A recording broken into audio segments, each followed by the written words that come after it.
Hey, ladies and gentlemen, and people all across the United States and all over the world that watch this podcast. It is our episode number 5 of the Franklin County Rough Riders podcast.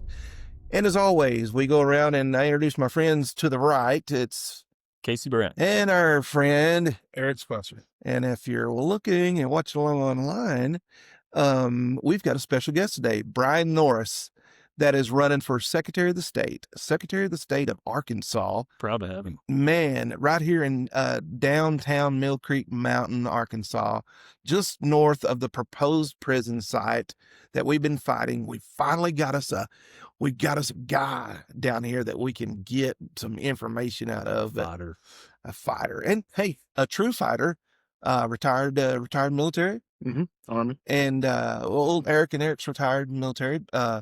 So I say it every time I get fired up when we got around military people that served our country. I'm so thankful for my freedom, and we all are. And it just to have, you're not just special guests, y'all are superheroes, and it's just an honor to sit across the table from you. So today, I mean, it's not a big long episode of what we normally ramble on about the prison. We want to hear about Bryan Norris. We want to hear about him running for Secretary of State. We want to hear his ideas, why he's going to, what led him into it, what's his plans when he goes in there, and we'll try to stay out of the way and let him talk a little bit. So, man, I mean, just you're talking to a bunch of our listeners that we're all just come together fighting this prison, and man, let them just introduce yourself, kind of tell them who you are, why you are, and all about you. Well, first and foremost, thank you so much for having me. Thank you. And thanks for what you guys are doing.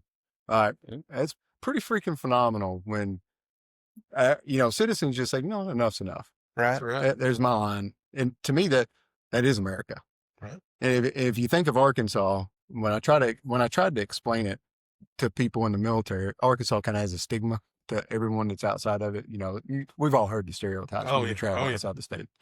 And I'd be like, look, man, our ancestors crossed the pond on wooden ships to get away from people that wanted to tell them what to do. And then they carved out some settlements amongst natives in a hostile environment and built that up to be enormously wealth, capital, and natural resources, agricultural, you name it. And then the kings and queens of the places they left decided, well, you know what? Some of that wealth is going to come to us. And they started to tax us. Well, they fought a war over it. And then after the war, our ancestors said, you know what? I'm tired of being too close over here on the East Coast. So we crossed Appalachia, the Cumberland Gap, and carved out and fought, hostiles, and braved the wilderness and carved out a country all the way into the Great Continental Divide of Mississippi. And then our ancestors said, you know what? It's getting a little bit too crowded here. I'm going to put the Continental Divide between me and you. And we carved out the Delta, created farmland that feeds the world. That's literally from the Delta. Gotta have farmers. And then went through the Ozarks, have pasture land, and chicken houses that feed the world through poultry and everything else like that. And we're the state of Walmart, the world's largest retail market, a logistical supply company of Walmart. If you just took them as logistics, a lot of people don't know this, but the U.S. Army modeled their logistic profile from Walmart. I did not know that. Man. From Walmart, because they were so good at it, right? That's where they took it out. And then we have J.B. Hunt, another logistical powerhouse. Yep. We have Tyson, a meatpacking powerhouse. We have financial markets that are now represented worldwide and stuff. So we may be some country bumpkins. We may be a lot of things, but one thing we are, not afraid of a fight. That's right. Bring it on. We're ready. You hear me? Yes, sir. Yes, sir. And you guys mirror me. You people were trying to make you do some things that you didn't think was right and put some things in your path that you didn't enjoy. Yeah. And you said, well, it's up to me. Right now is the time. Right. Well, and just we have, I think I said enough. I don't remember where we were talking at, but we have the right, because you guys that signed the line and fought for our freedoms, we can question the governor. It's okay. I mean, and to quote the late Gary Stubblefield, she works for us. That's right. Yeah. And he said, she works for us. He doesn't work for her. He works for us, and she works for us. And so You got somebody working for you that ain't doing your job right? You got somebody out there you've got hired to clean that fence row out, or somebody to haul that hay, and you look out there and they're busting bales, or they're running a chainsaw chain into a rock. Hey, stop. Whoa, wait a minute. You're screwing up. That's not what I hired you for. That's not what. Same thing for this governor. Same thing for the Secretary of State. Mm-hmm. You know, well, other than him being just appointed that position, Right. he kind of didn't have to do anything, skipped the line, went to the front. But that's it's okay to question that. It's okay to ask why. And so our elected officials that we're voting into office, perfectly okay to go up to them if you got a problem. But Mm-hmm. we've got the stigma where like, oh, that's that senator. Yeah, man, we can't talk to him. He's a senator. He puts his pants on one leg at a time, just like that. So I don't care who you I are. like that country talk right there. I mean, I'm But sorry. you're true. It's true. But that's not leadership. Right. You know, one of the best commanders I ever had in the military, and what I tried to emulate once I got rank, was we all come to the table, rank off. Let's fight it out. We're family right now. But when we leave, and you guys got to recognize that at the end of the day, I am the commander right now. Mm-hmm. So I get the final say, and I want your support. But you guys are all going to walk away from the table knowing that you had the chance to make your case. And I listen to you respectfully. Yeah. But it's my choice as the commander. And when we leave, we're going to go out as a unified front. There's power there. Right. We're not going to be a unified front behind the behavior that we're seeing at Little Rock right now, Right. because we don't have a seat at the table. No. Furthermore, from the late Senator Stubblefield, you're denied your seat at the table That's via your representative. crazy. That's the attitude towards it. We're going to take that opportunity away from you, and we're not going to allow you to have that representation. I think we fought a war over that once before. Too. Yeah. I believe so. Yeah. You know? We in our text amongst each other, we start that. We'll almost start our own. You know, Yeah. we're like, hey, this is why we did this. This is why it's just amazing in a day, and like Eric will say, it's 2025, that we are fighting for a voice in District 26. I can't imagine it. I just can't fathom that we don't have a voice right now, and the governor's trying to keep us from having a voice. There's no other way to put it. Yeah. No. She's not even sugarcoating it. She's not even making an excuse why. It's like, no, it's going to be 675 days before I give you a voice. That's right. It sounds like a dictator to me. Yes. You know, and not a governor. You may not be able to tell it now, but some years ago, I went to River Valley CrossFit, and I was working out there, and they had these T-shirts, and one of them said, no, I still wear it to this day. It's stretched out a little bit, but I wear it. But it says, I'd rather live one day as a lion than 1,000 as a lamb. That's right. And I wear it. I stretch that shirt out because I love it. Yeah. Yeah. And I think that's awesome. Bryan, if you don't mind, if you want to maybe give us a little bit of your background, your history, and what's your core motivation for running? Yeah. Well, my background, I'm born and raised Arkansan, and I like to tell people I'm a made in Arkansan, because Arkansas people are made of different stuff. That's right. Yeah. When I was in the military and I was in a position to where I could look at that games roster, you know, and I'd see people from Arkansas, Tennessee, Alabama, I would purposely go out and try to change their path to come to where I was, because typically, it's not always the case 100%, nothing set in stone, but typically they're high morals, good character, and they don't want to fail.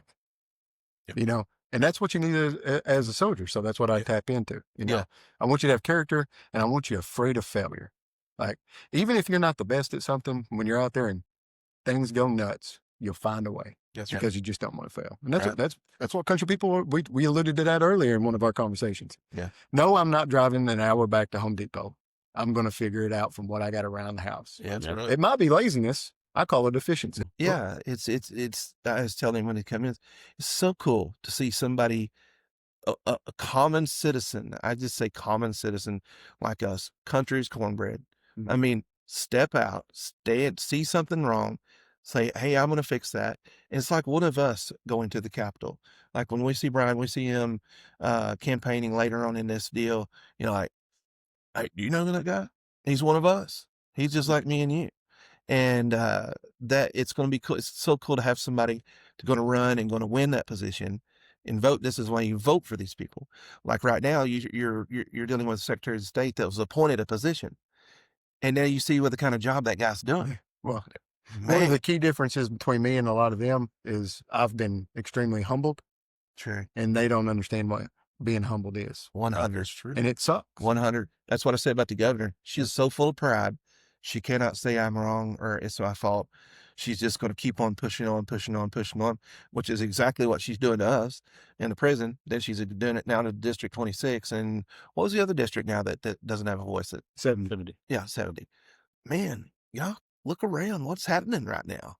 I mean, this is how rising up start. You know, you look around and the people that you vote into office, all of a sudden are taking another path and using it against you. I mean, man, come on, wake What up. other choices do you? I mean, you get to a point where you're like, what other choices do you have? Yeah. We've done everything, every legal thing that you guys have put in our way. But I mean, now do I just sit back and get railroaded? No. Yeah. You know, and how long do you take that for? Well, it don't take very long in the country. I'm telling you that. It's like I say, nobody. Eric probably has military probably has some good things on violence. Nobody wants violence. No. But Nobody wins. War is nothing more than young men dying fastly. Yeah. Women dying brutally, and children dying painfully and slowly. Well said. That's what war is Man, at the end of the day. You So know what? nobody wants that. And like, that's one thing about President Trump. Like, he wants to stop war. I mean, people call him names. They don't like this. They don't like that. I genuinely feel like that guy is trying to stop the wars. And he is. Mhm. Yeah. Instead of creating wars, he's trying to stop them. They can say what they want. You got to stop it and making peace deals right now.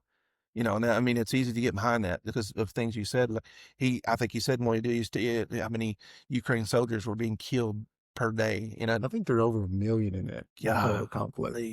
That's a number I heard. Yeah. But we ain't going to go down that road. I'm not going to let it. No. I'm not going to stop. Yeah. And you know, you guys asked the why, like why before it. Well, there's a few whys, like there are with anything, but number one, selfishness. I can be honest, right? It's a crazy thing. I'm not a politician. At some point in the near future, my kids are going to look at me and they're going to say, "Dad, I love you. I love Arkansas. I love Mom, but I'm trying to thrive in this life and not just survive." Yeah. And in order to do that, I got to go to Texas, or I got to go to California, Mhm. or I got to go somewhere else to where the jobs are, because there's not a lot of opportunities for them here. No. Yeah. So we need to create some more opportunities, and we need to help the next generation out in what I call generational wealth. Absolutely. Yeah. Yes. Because here's an example. When my home sold in 1980, it sold for about $83,000. When I purchased my home in 2022, I purchased it for $272,000. That's a 430% increase in 42 years. The average wages in Batesville, Arkansas was $28,000 to $30,000. The average wages today are $32,000 to $35,000. Oh my gosh. Wow. That's a 12 to 15% increase. If you extrapolate that out, it's going to continue that trend for home prices. And the home prices are going to be amplified because we're not meeting demand, especially when you got all of the people from the West Coast selling their multi-million-dollar homes Yes. and then coming to Arkansas because the secret's out, and they're throwing over asking price, which further inflates the market, pricing locals out. The only way to bridge that gap is what I tell people is generational wealth. Why do I say that? Well, you guys have made most of the major financial decisions of your life, right? You're pretty much set. Yeah. Right. But if we can influx you with more cash at this stage in your life and you're responsible with it, you can invest it. It compounds. It generates more money. That way, when your kids get a little bit older, you've got something to hand them to bridge that gap. Right. So now, in 10 years, that home that was $300,000 today is now $600,000. Well, maybe you got $100K to be able to handle. Yeah. Maybe. And then maybe they can afford a $2,000, $2,500 a month payment instead of a $4,000 a month payment. Do you think this is going to send us at the rate we're going now? Do you feel like there's going to be another huge housing crash? Man, I've listened to a lot of people on that. One of the financial guys that I love the best is a guy named Patrick McDavid, who also does a podcast, Valuetainment, and it's the PBD podcast. He's extremely intelligent. And what I love about him is he's an immigrant as well. He's a refugee from Iran who came here, and now he's a multi-billionaire. And he's extremely conservative, devout Christian, and that's what his podcast is all about. And he's touched on this a little bit, especially in Florida, where they've had a huge influx and all that stuff, and building went crazy. Well, what they're seeing now is that prices are going out of control even more so now, where the people can't afford them. And now they've got loans on these properties and building houses that people can't afford. So they're sitting empty. And that's happening in a few areas. Texas is also experiencing some of this. And so the signs are out there that the income levels are not keeping up with the cost of materials and the ability to purchase these homes. Yeah. And the ones that BlackRock and that other venture capitalist firm that does it do not buy, they sit. Well, that's not good for any market. And then if we do have a lot of HELOC loans and stuff that are out there that get called in like in 2008, the situation is going to be a lot worse than what it was in 2008 because the amount of money is vastly different that's involved in it. Man. So, you know, you're getting into the not just the reason why you're running and why you're doing this. We're getting into the future of Arkansas. You're getting, you told me what's the age of your kids, you say, tell me about 13, 12, and 11. But the problem is nobody thinks about the Right. Nobody thinks about the second, third order effects. About right now. It's all about me. It's all about right. It's all about me. If you think about these politicians, they got 2-year election cycle or 4-year election cycle, and that's as far as they want to think about it. Yeah. That's it, because they're worried about that next election. And they solve a problem, they put a Band-Aid on a sucking chest wound, but they never deal with the chest wound. It's still there. Yeah. And it's not going to go away. And that's the situation in which we are right now. We've kicked the can. I might get Social Security. Maybe. Some of you probably will. I might. My kids will not get Social Security unless they raise the age of Social Security to around 75, 73, 75, and then they tax people more. That's the only way that they can save Social Security, which is going to further the tax burden on us already, which is already out of control. Yeah. Oh, here's a great example for you guys. You guys are going to love this one. My wife's family comes from Sonoma County, California, which is one of the wealthiest counties in the world, right? Northern California, about an hour north of San Francisco, right in the middle of wine country. It is wealthy up there. My father-in-law was visiting, and I was working through, we were talking about all the taxes that he had to pay in California, how crazy it was for vehicle registration, yada, yada, yada, all stuff. And money-wise, he pays a lot more in taxes than I do dollar for dollar, right? But when you do the effective tax rate, for me living in Batesville, Arkansas, I pay 0.5% more effective tax rate than he does in Santa Rosa, California. That's insane. Right? Now, the dollar for dollar doesn't match up because I don't make as much money as he does, and I don't have as fancy cars as he does and the nicest house as he does. So, I mean, the dollar for dollar is different. But when you do the percentage points and the effective tax rate, I pay 5.5% more than he does living in Batesville, Arkansas. Isn't that? And what are we getting out of it? That's Really? There you go. What are we getting out of it? That brings it to reality there. Yeah. It does. And he was very surprised at that too. And so on the surface, when you look at your vehicle registration costs you what? $100 a month or vehicle registration in Arkansas is what, $50? Something like that, $35? Yeah. Get your tags and stuff a year? Yeah. But you have to pay personal property taxes on that every year. Every year. So in California, it's opposite. They pay up front for it, and then they don't pay personal property on the vehicle. Right? So they pay a few $100s to get their vehicle registered every year, but they don't have to pay it on personal property taxes. We just do it a different way. Yeah. You know? Man, that's crazy. The property tax that I mentioned to you for the show, like I've been a justice of the peace for this county for a few years and just got involved with those taxes are illegal. Wow. I think, in my mind. In county, I mean, now I'm out of office. I'm just a common dude, so I can give my opinion. But property tax come around. I've seen how important, I don't say how important, how much personal property taxes funded our county. And I'm like, what if everybody just didn't pay them? What if, I mean, there you go, Franklin County. I mean, it's not even, man, I'm telling you, I'm not going to sit here and try to talk. I'm not going to call this crazy. legislature out, but I want to hit this before you carry on any further to give you an idea of the attitude in Little Rock. Yeah. One of the legislatures, when we were having a conversation about taxes and stuff like that, he said this to my face. He said, well, you can't have a permanent upper class without a permanent lower class.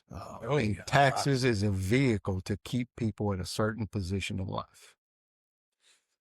That's somebody that's in office making decisions for the state of Arkansas right now. That's the mindset of some of them. And they said that to me at the Republican State Convention meeting in Little Rock. at the RPA headquarters. We were out getting one of those fantastic donuts that they had out there that I desperately wanted but do not need.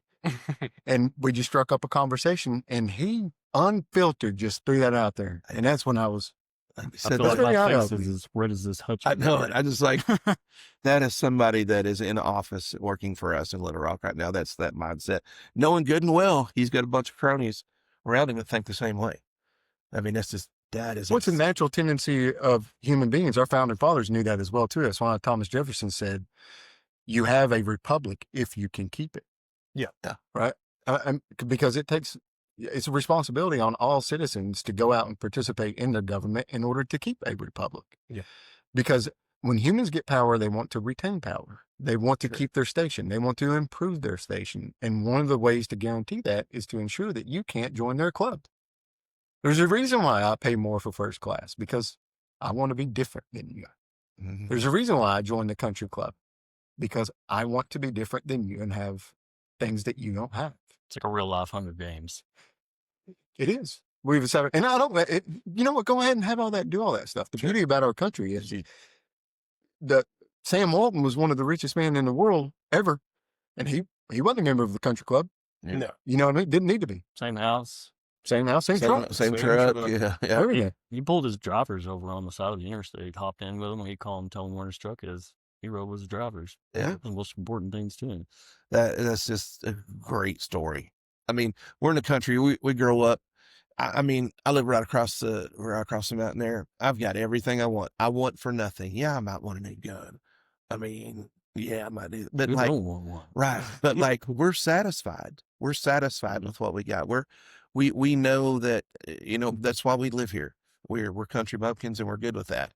And to listen to him talk about, you talk about elitists and stuff like that, and it just blows my mind how they eat, their mindset. Like, you mean they can't just sit on the porch, have a cup of coffee, and be happy? I don't think that way either. Yeah. I can't wrap my mind around that. That's what I thought I was going to have here. Is like, I mean, right now I'm living my dream. Yeah.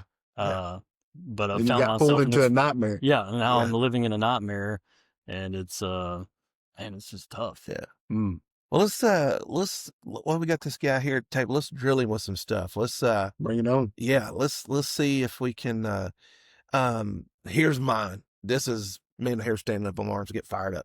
So these people that are running for office, these new senators or that are in for Senate and state reps office, I asked them, what are you gonna do? Like, anybody can say, I'm going down there and I'm lowering taxes, I'm increasing da. What are you gonna do when the governor comes over or one of her minions comes over and grabs you by the shoulders and says, no, listen, close this door. We're going to talk. We know that's happening. Yeah. So that's happening right now. That's what we're going to. So what are you going to do? Say, when you're elected, we're just going to talk like that, speaking it to existence. Okay. You're going to be elected. You're going to be the Secretary of State. That first day on the job, when the governor walks across that, senator comes over or across that place and comes in, closes the door and says, me and you, Ryan Norris, are fixing to have a talk. It's going to be very difficult for her to do that, because one of the first things I've told everybody I'm going to do is the door is going to come off the hinges. And take it off the hinges. I'm not going to have an open door policy, because there won't be a door. And the reason why I want to do that is full transparency. Anybody says anything in my office, everybody out there can hear it. Right. It can be relayed. Amen. So, and then the second thing I'll tell them is, I don't work for you. I'm a constitutionally elected officer, constitutionally appointed by the state constitution of Arkansas. I work for, right now, 3.1 million Arkansans. You're one of them, but you're not all of them. There you go. And so thank you, but get in line. And I'm going to answer to them.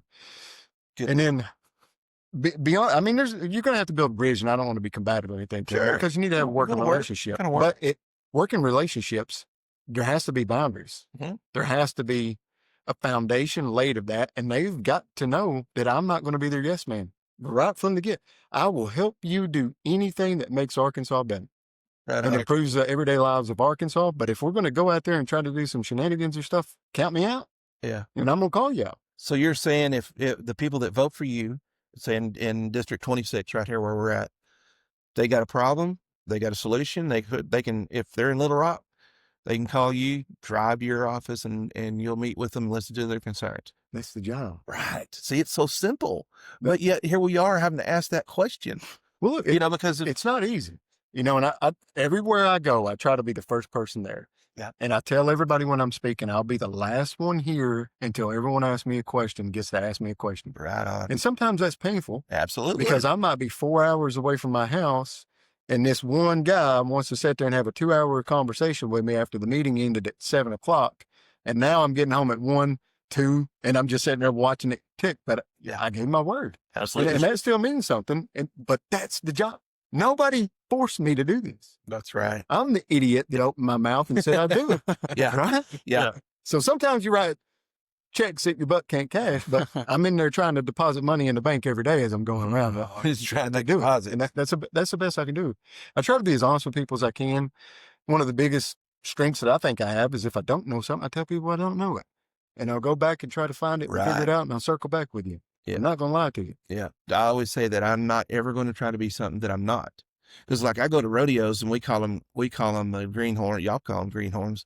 The bull riders that show up, we can smell it that it's your first rodeo. You smell green dust. Don't come in as like, I'm fixing to do this. I got the nicest hat. I got the prettiest robe. And I'm like, you're fixing to get smoked. I learned that lesson the hard way. Yeah. Military. So did I. So did I. When I first went to combat, I had this idea in my head, like what I was going to be, slow motion, cool guy, kid, doing all this stuff. Right. When shit happens, it was the exact opposite. And I'm standing there looking like an idiot. And they're yelling at me, get down. And I remember, I can still see it in my head. They're yelling at me, and I just kind of look at them, and I look back, and I look back at them, like, oh, they're right. And I just kind of hunkered down and like waddled over behind something. And man, they didn't let me let that one down throughout the rest of the deployment. Oh, yeah. I got better. Yeah. I got better. Yeah, it's a learning. But it was a rocky start. Yeah. It was a rocky start. So, I mean, I knew that, but never assume and think that you're going to be reacting to something when something happens, because you don't know how you're going to react. Yeah, you don't know till you know. Yeah. So I got to ask him my question. Casey, you got something lined up for him? I do. So just kind of after, and you may not even have the opportunity to hear a lot of what went down yesterday, but basically the AG said that like the governor can do what she wants. She's, basically untouchable, and she's going to do what she wants. What was the word he used? Sovereign indifference. Sovereign indifference. What was it, Eric? You had it all wrote down there. It's sovereign indifference, sovereignty. It was tough to listen to. So I had to ask myself, like, are we being ruled right now, or are we being represented and governed? And I've asked myself, have you been reading my posts and stuff? Yeah. Because I ask myself that a lot. Yeah. I really want to know. Because if you look at what happened with you guys here and the way that's playing part, 5 times the bill failed. Yeah. Still pushed through, purchased the land so that they committed the state to the property, yeah. right? Without going through the legislature, the voices of the people. Yeah. And then you look at what they did to Colonel Conrad Reynolds yesterday. Dude. Right? Yeah. Glad you brought that up. Who literally was, it's a constitutionally protected right to conduct exit polling. It's been ruled at the Supreme Court. He was conducting exit poll. That's it. He was asking people, if you wouldn't mind, would you please tell me how you voted for paper ballots? If the people said no, he didn't harass them. Yeah. But if they wanted to give him the information, he took it down. What's wrong with that? Yeah. Man, it's like I say, it's hard to watch and it's hard to hear, but it just fuels our fire, man. It just to be wanting to be a normal citizen. We want our normal freedoms, and when expected freedoms, and it's being taken away. Yeah, I'm glad you're here. You are in fresh air. Fresh air. Yeah, it's like I'm gonna have to open the door and get some more in here. It's good to have somebody on our side. I want my damn liberties back too. Come on. Because I'm sorry, but I drank the Kool-Aid of America before I left. When I was in college, when 9/11 happened, had no intention of ever joining the Army, but I felt the call to serve. I'm an able-bodied young man. My country needs me right now. Everybody did it before me, so now it's my turn. And I went and did it. And the entire time I was gone, you get detached from Americana. Yeah. You really do, especially when you're overseas. And the last 12 years of my career, pretty much, I was living overseas, either in Europe or out in Hawaii, which I kind of consider overseas because it's a pretty long way and it's different than continental United States. especially in terms of policy and all that stuff. And so then I retire and I come home and I'm like, wait, what? Yeah. What? You're kidding me. Oh, Yeah. What yeah. did I come back to? What, Oh, man. what is this? And there's a lot of veterans that feel like I do. Oh, yeah. A lot of us. That's terrible, man. Because we have this idea in your head about stuff. And one of the things that really just irks me to no end is the voter turnout in America, you know, especially in Arkansas. In 2020, we ranked 51st. And you're like, wait, there's only 50 states. Well, DC even beat us Wow. in terms of voter turnout, right? And then 2024, well, we did a little bit better. We beat DC. We were 50 Oh, my God. for voter turnout. And that kills me because Yeah. I secured the elections for Karzai, and I watched Afghanis come in, dip their finger in that ink, Yep. go and vote, and then they'd come back to vote again. They was missing that finger. But they'd still come back. Sometimes you see people missing more. And they'd still come back. And they'd still come back. And that's what happened to the males. You don't want to know what happened to the females. Right? Right. And they kept coming back to vote. But you can't be bothered an hour out of your day to go and cast your ballot. You say you support the troops. You say you're behind them. You want to know the number one thing you can do to support millions of white marble stone around this world with a service member laying underneath that marble stone is to go and exercise the one thing that they sacrificed for. You go and vote. Absolutely. That makes me feel, because I say that I've helped, I volunteered at the polls a couple of times, always try to help our circuit clerk, you know, just by Facebooking, by just putting on hey, tomorrow's the vote. Hey, the poll's open at so-and-so. Hey, your poll's at so-and-so church. You know, like that's my little way to help.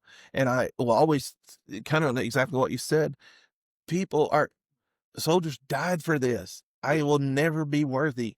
And all I've got to do is go in there, knowing good and well they're going to have some donuts and something to drink. And there's, there's no people with guns standing over us or not being bullied. We walk in there, it's a social gathering. Hey, so you see everybody in the seat, how's work? And you're done. Then you go home out the next day, you're drinking coffee at the cafe. Hey, who'd you vote for? Oh, they voted yesterday. And I just blood red. I can't, like you're saying, that example, I've never heard that before. Well, but that's right. People say, well, I don't want to vote because my vote doesn't matter. Okay. Yeah. All right. Well, guess what? When you don't vote, you still vote. Yeah. Not voting is a vote for the status quo. Yeah. That's right. That's true. Which is what they want. Actually, they want you to stay home because all their friends are going to go vote. Mm-hmm. Yeah. So they want you to stay ignorant and stay home. Yeah. They're laughing. Yeah. Man. Well, that's good. Unfortunately, but it's a great story, and we need to hear things like that. I mean, because we forget how free we are. And, we've got to remember that. We've got to remember our servicemen and women for giving us that right. My goodness, at least go vote. So. Yeah. And you're putting yourself right in the midst of it again. You served your country, and now you're stepping up to serve your state. So I think that's I'm a glutton for punishment. Yeah. It's awesome though, and I appreciate it. Hey, so what's your plan? Like you've got to have a campaign plan. We know you were in just forgive me if I don't say everything right, but you were there yesterday in your county when they were just call it what it is, when they're throwing Conrad in jail. Mm-hmm. And you were there. You helped organize the prayer and things. So is that part of, why were you involved with that the way you were? Well, I'm the one that was the lead petitioner for the paper ballot initiative in Independence County. Okay. Which Colonel Reynolds was conducting the exit poll for that event. So the citizens of Independence County said, we want to go hand-marked and hand-counted paper ballots. So I said, okay, if the people want it, let's figure out a way to make it happen. And so we started the process. And the vitriol and the attacks and everything came immediately from our local elected officials.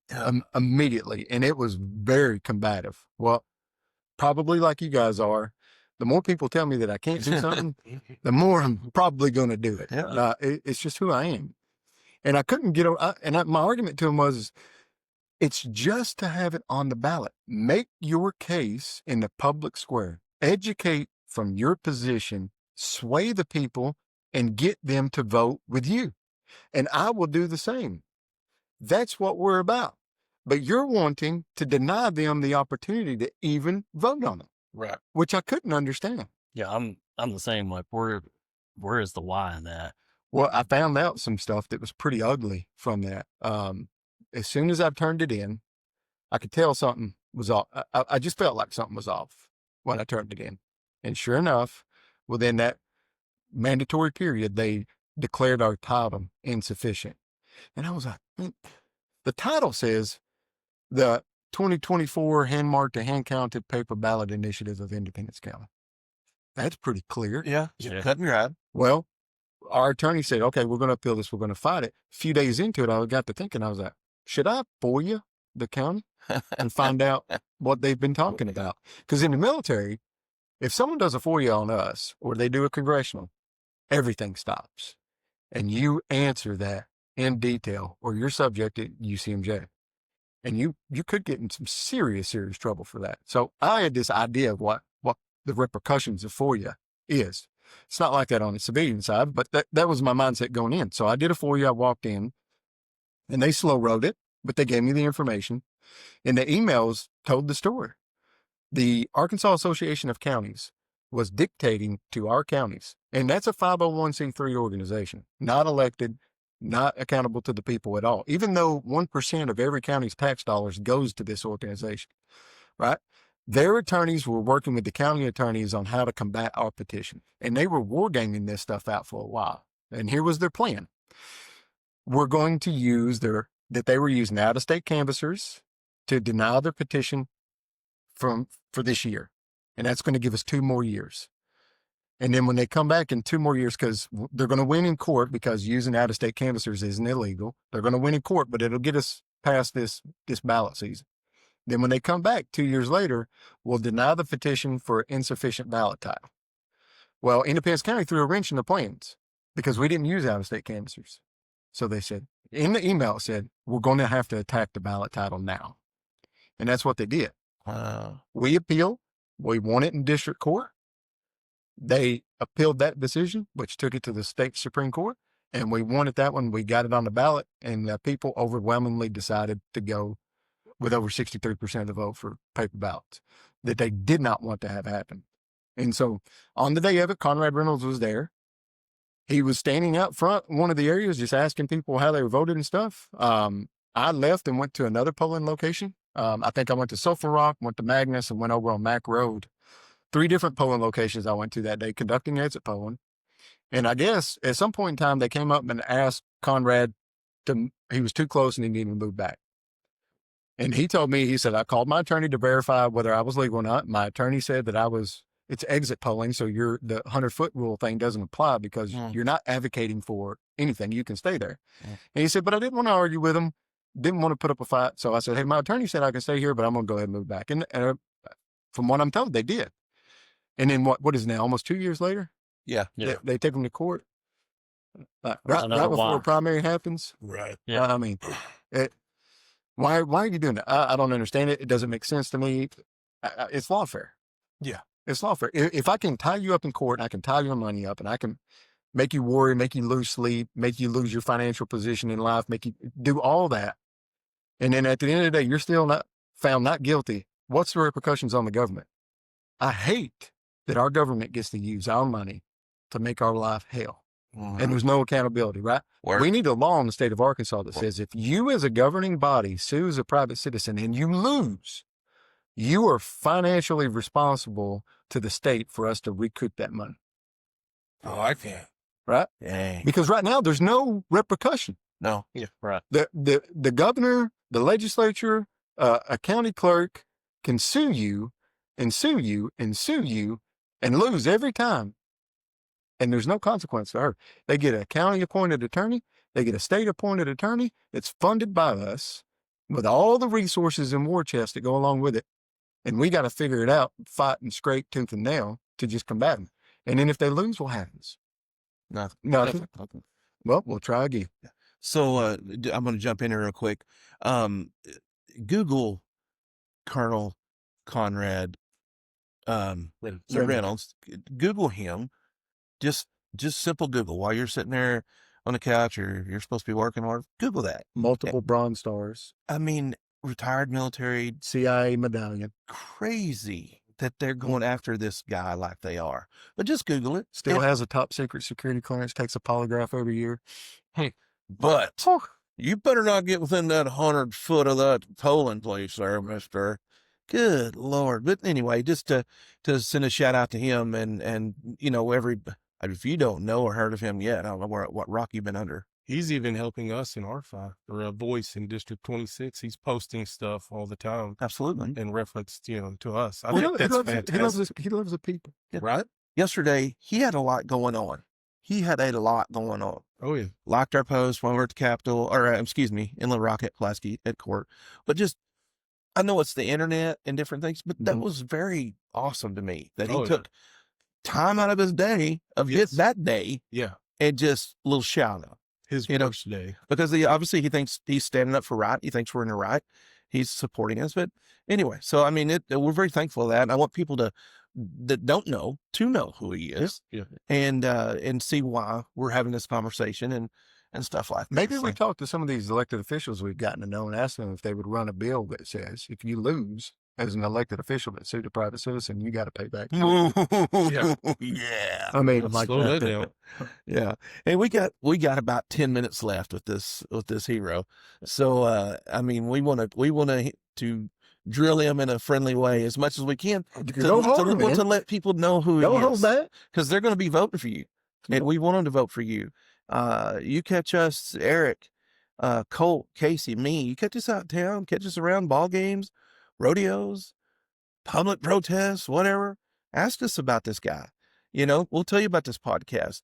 I bet, just like we said, I love it. He's taking the hinges off of the door of the Secretary of State office. It's going to take him off Yes. I'm fired up. Another thing, day one, all those reserved parking spots that's around the Capitol go away. And a new sign goes up that says reserved for private Arkansas citizen. I love it. Oh, man. Another step forward, and I'll explain why. Another step forward in the meeting rooms, every meeting room inside the Capitol building, the very front row says the same reserved for sign on it. Why? Because access is power. Right now, the lobbyists have that power. And so if we make it easy, here's the deal. If you call your elected official, you're like, I want you to vote this way on this bill. And then you can get to the Capitol with ease, park, enter, and get front row. And he's sitting in that committee room about to vote for that thing to come out of committee. And you said, I don't want you to. And all of a sudden you're sitting there looking at him in the face. That's right. The dynamics of that relationship are starting to change a little bit, right? That's power. Yep. Right now, the lobbyists use that. They lobby, lie to them. And a lot of them, they're good people trying to do the right thing, but they're not getting enough information. And most of the information they're getting is from the lobbyists, right? So they're going with what they know, honestly, but they're held captive. Yeah. So limit the ability for the lobbyists to Capitol. If there's a meeting room or an office space that lobbyists are using in the Capitol, won't happen anymore. You have a right to be in this Capitol just like any other citizen of the state or American citizen. We can't keep you out, but you will not use taxpayer-funded floor space, taxpayer-funded furniture, taxpayer electricity, taxpayer computers, and taxpayer internet to conduct your business. Go pay for that crap on your own. I like it. And then figure out how to get down here. And you can limit the ability. Bureaucracies can be a good thing when they're used for the right purposes, right? That's what it is. But right now, bureaucracy is being used like a hammer on us, and we're just the little nails as they slam the hammer down on us. And another thing on business side, day one too, I want to do a Dove-style audit of everything that the Secretary of State is responsible to enforce, right? We're going to start with that on the business side. So all of this red tape and policies and regulations that aren't codified by law by our legislature, I want them to identify every single one of them and give them to me, and then I'm going to vet them to make sure with attorneys that they're not codified in any law. And if they are not codified in a law, it goes away. And I'm going to tell the legislature, if you want to put a burden on the Arkansas taxpayer, pass a law and be held accountable to your constituents. You will not do an end run round the people of Arkansas and have me be the bad guy pushing your burdens on the Arkansas taxpayer. Not going to do it. So if you want it done, pass a law. There you go. I like it. I got just one more question since we talked about it, and I know Eric said a couple of questions. I want to make sure he gets to those. We were talking about FOIA just a minute ago. What do you think about the changes that the governor's made with FOIA? Well, we went from number one in the nation in transparency to barely registering. It's the truth. And what are you afraid of? Right. You want to hide behind your family and your kids for something like that? I'm sorry, that's part of the deal. Yeah. You knew it when you ran for it. Nobody forced you to do it. Yeah. And don't worry. If you don't think that your security is good enough, make that case and we'll make it better. But don't take away my liberties and my rights under the false flag that you're afraid for your family. Guaranteed. Good answer. I'm sorry. Eric, you've had your finger on a couple things in our deal there for a while. So, He did a lot of research Yeah. for us. And so when you do get elected to Secretary of State, is this your end game? Is your goal? Is Lord, I there hope not. any political ambition after that? Absolutely not. If I go to DC, my wife will leave me, and I like my wife too much. There you go. and I don't. I mean, Little Rock's a nice place to visit, but I ain't trying to stay there. Yeah, And I retired for a reason. Yeah. And I want to fulfill that reason. I like it. So, never say never, because we've all put our foot in our mouth, right? But I can't imagine the situation. I can't imagine the situation in which I would run for another office besides that. Yeah. You know, our founding father said it best. You get to be a steward of a seat for a brief moment in time. The seat belongs to the people. Right. You go down there, you dispense from your normal duties of your life to sacrifice and work for the people, and then you come back and you deal with the repercussions of the decisions that you made and see the effect of them. I like that. Right now, these career politicians never experience the hardships of the burdens. A law is a burden. Yeah. In one way or another. They could be burdens for good, but they're still a burden. Yep. I like it. Man, boy, let's just go ahead and put him on the spot and say, man, you get an extra hour in your while you're out campaigning. Man, I hope you come back by and go through just we had to stick this inside an hour. I mean, we could go for hours on this kind of freedom talk. Oh, we'll come to you. Yeah, we'll chase you down. We'll figure it out. But I got a nice little detached gym thing that I'm trying to make work. well, like I said before we started, like I'm trying to keep my arms underneath the table while he's got his guns out down there. Hey, when Bruce Westerman when he was campaigning in this district, he would jog around, like he jogged, and I was campaigning with him. Obviously, I was not jogging. You know, hey, you got to keep your mind strong, got to keep your body strong. It takes a lot, to campaign. A lot. I still wake up every morning to work out. I got a routine. I'm usually up around 4:30. I do a workout, and then I do a sauna session at 1:55, and then I get in a cold plunge. Cold plunge immediately after 48 degrees. I'm a cold plunger too, and I'm sticking to. I don't hit it every day, but I'm sticking to that as best I can, because it will drive me nuts. Oh yeah, and that's my sanity check. Sure. You know, my wife says I like to torture myself, and she calls my home gym a torture chamber. Because, you know, in the immortal words of Forrest Gump, I'm not a smart man, but there's nothing that clears my mind more than just punishing myself physically, right? And then I calm down, I'm level set, I can think through some things. If things were bothering me, or I'm really trying to figure out a position on something, I'll get on the treadmill and just run and think on it, think on it, and then get so tired that I call it clarity, right? Because you got nothing else to think about, and that's on your mind. Then you can really figure out what's the value in this. Like, does that make sense? Am I walking the dog on it? And maybe I do too much. Maybe I don't. I don't know. But I'm staying true to myself. Yeah, you got to stay strong, man. That's a life. I think the people around here have figured out how to do that without punishing themselves so much. We call it tractor therapy. Yeah. Just a little diesel, couple hours on a tractor. You'll figure it out. Yep. That's the cadozer. Yeah. My uncle over here, he's got the killdozer. Yeah. It's a little bigger. Yeah. Eric, did you have anything else? Go ahead. Come on. Yeah. I'm sure you got something. Oh, your faith. You mentioned this. Oh yeah, we're in with that. Yep. Your bullet points that you sent to us. Can you extrapolate upon that? How deep we want to go?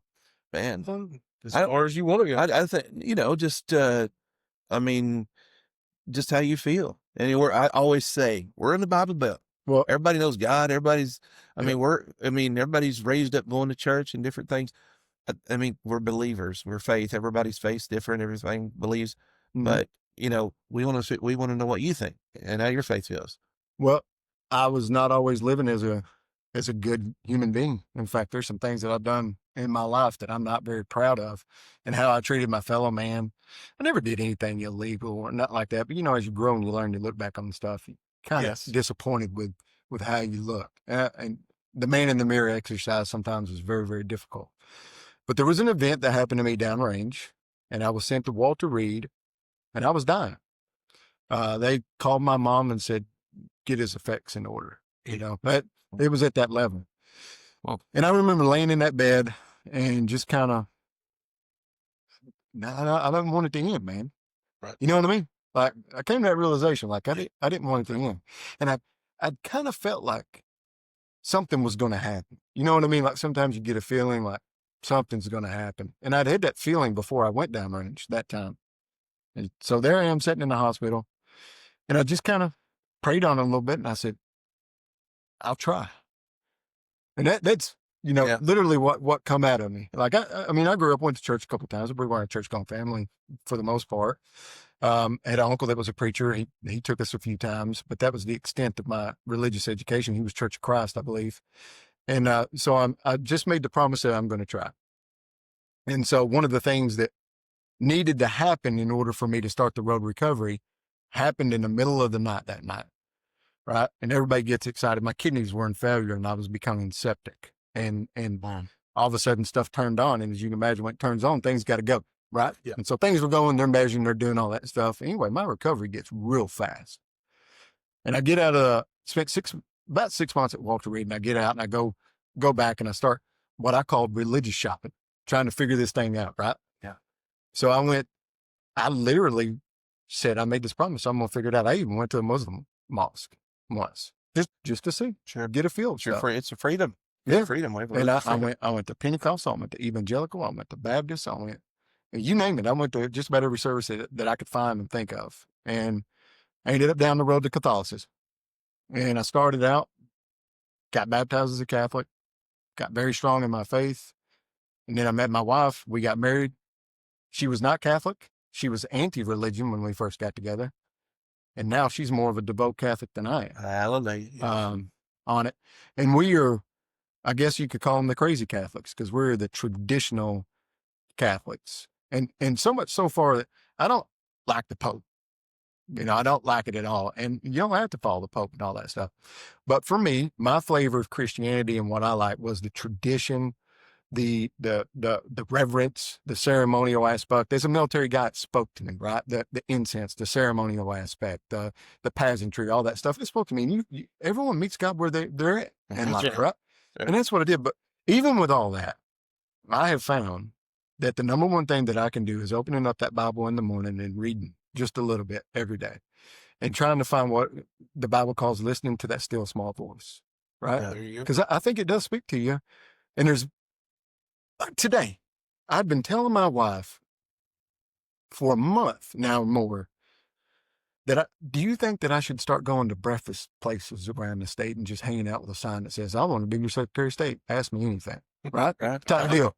Yeah. Literally, I'm trying to figure this out because I'm not a politician. Right. And she's like, I don't know. And it's just nagging at me. That's always, that idea is coming from somewhere. Well, out of the blue, I get an invitation 3.5 hours away in Fort Smith, Arkansas for a breakfast club. Nice. And those men were so generous this morning. Yeah. And it paid off. Yeah.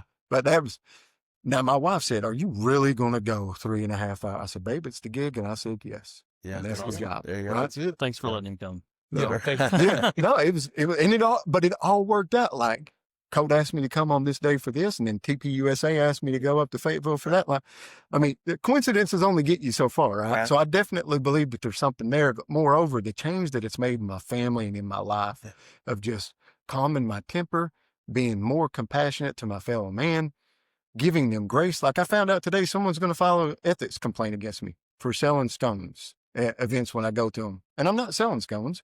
The thing was, my 12-year-old daughter asked, how can I help you in your campaign? She likes to bake. Yeah. She said, hey, I'll bake some scones. I said, well, I can't sell them, but I'll ask for donations for them. Yeah. And so when I go out and around, I give people that's a pretty good pitch, right? Right. My kid, if you want to make a donation, I'll record it and I'll give you a scone. I'm going to give you something for giving to me. Well, somebody got mad that they purchased a scone from me, and then I did the right thing and marked their money down with their name and address. I mean, I'm literally taking it right there in front of them. How else could I have gotten the information? Yeah. And so they apparently they're going to file an ethics complaint against me today for erroneously or somehow fooling them into giving a donation when I was selling scones, right? Like what the heck else am I doing there? Be better people. And it's probably 10 or 20 bucks. Politics. Maybe, right? There we go. I don't care. Let the cards fall where they're made. Yeah. That doesn't deter me at all. I find humor in it. Right. Yeah. Because I know that they're going to do more. I know that more is going to come, more craziness, more shit. You guys have seen it. Yeah. And my wife's like, well, what are you going to do when that stuff starts coming? I said, one, I'm going to own every single one of them if I did it wrong. Right there. There you go. Number two is nobody's shooting at me. Yeah. Right? Yeah. I got a warm bed to come home to and a pretty hot wife with 3 kids that ain't driving me crazy. Yeah. So I think we're doing all right. I think we're ahead of the game. So the world can end tomorrow. This isn't mine. We're here on borrowed time. God has given me this opportunity. God has given me this life. It belongs to him. My kids belong to him. I'm just getting to be the custodian of it for a little while. And at some point in time, if I live a life good enough, I'll hear those great words and say, well done, my good and faithful servant. And I'm going to get to spend the rest of eternity with him. Come on. Places to go. Amen. Come on. Well, dude, that's awesome. And, he's meeting you in the first, 15 seconds, like, this guy's one of us. Yeah, I you can't know, wait to do it and again. so I'll just tell you, we're thankful that people like you are standing up, standing out, crossing that line and taking it to Little Rock and making a difference. And If not us, who? right. And if you like, that's it in a nutshell. So, what I just want to try to get you while we're recording, we want you to come back, man. Definitely. Like maybe you'll get invited to more breakfasts around here. October 6th, I'm coming back to Fort Smith. We can work it out then. All right. What do you got going on? Let's promote some of your upcoming things. All right. I mean, let me just think through here. because Well, no, Mine's- I do a live stream every Wednesday at 6 p.m. too, and it's a question and answer. what's the name of your podcast? It's on, it's called The Ready Room, and it's on Facebook, X, and YouTube. On Facebook, it's under Norris for Arkansas. On X, it's Bryan Lee Norris. And on YouTube, it's Norris for Arkansas. All right. We'll put all those links on our podcast stuff so you can link up to that. And While he's looking through there, I just want to thank Colt. Where is Colt? thank Cole for Yeah, what? that's a funny thing. The guy that invited me here that I've never met, that we've talked to a bunch, and I drive all the way down here, where's Colt? Mhm. We did the same thing when we live here. Yeah. So, Yeah. Folks, post hashtag underneath this video, hashtag where's Colt? yeah. Yeah.